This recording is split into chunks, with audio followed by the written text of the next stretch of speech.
అనంతానంత దేవేశ అనంత ఫలదాయక అనంత దుఃఖ నాశాయ అనంతాయ నమో నమః.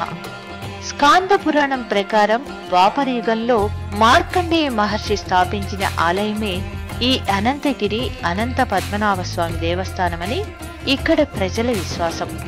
మార్కండేయ మహర్షి ఇక్కడ తపస్సు చేసుకునేటప్పుడు అనంతగిరి నుంచి కాశీకి పవిత్ర గంగా స్నానం కోసం ప్రతిరోజు వెళ్లి వచ్చేవారట. ఈ ప్రదేశం నుంచి కాశీకి ఒక రహస్య మార్గం ఇక్కడి గుహల ద్వారా ఉందని ప్రతీతి. ఒకరోజు ద్వాదశి తెల్లవారుజామున ప్రవేశించడంతో మహర్షి గంగా స్నానం కోసం కాశీకి వెళ్లలేకపోయాడట.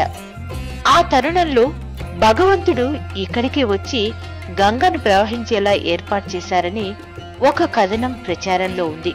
ఈ ప్రాంతానికి సంబంధించిన మరో కథను గురించి తెలుసుకుందాం.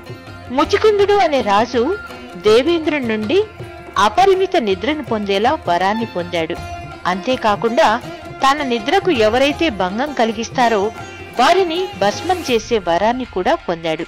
ద్వారకను జయించిన కాలయవనుడు శ్రీకృష్ణ బలరాములను తరుముకుంటూ అనంతగిరి ప్రాంతానికి వచ్చి గుహలో నిద్రిస్తున్న ముచికుందునికి నిద్రాభంగం కలిగించినందున భస్మం అవుతాడు.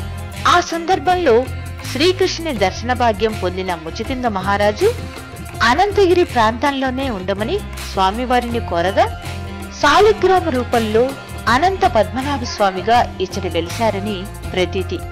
ముచికుందుడు ఇక్కడ నదీ రూపంలో స్వామివారిని ఇప్పటికీ సేవిస్తున్నారని భక్తుల ప్రగాఢ విశ్వాసం.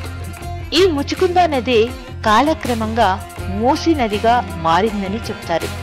400 సంవత్సరాల క్రితం నిజాం నవాబు వేట కోసం ఇక్కడికి వచ్చి ప్రశాంతమైన అనంతగిరి ప్రకృతి సౌందర్యాలకు పరవశించి విశ్రాంతి తీసుకుంటుండగా అనంత పద్మనాభ స్వామి నిజాం ప్రభు కలలో కనిపించి తన కోసం ఆలయం నిర్మించమని కోరాడట.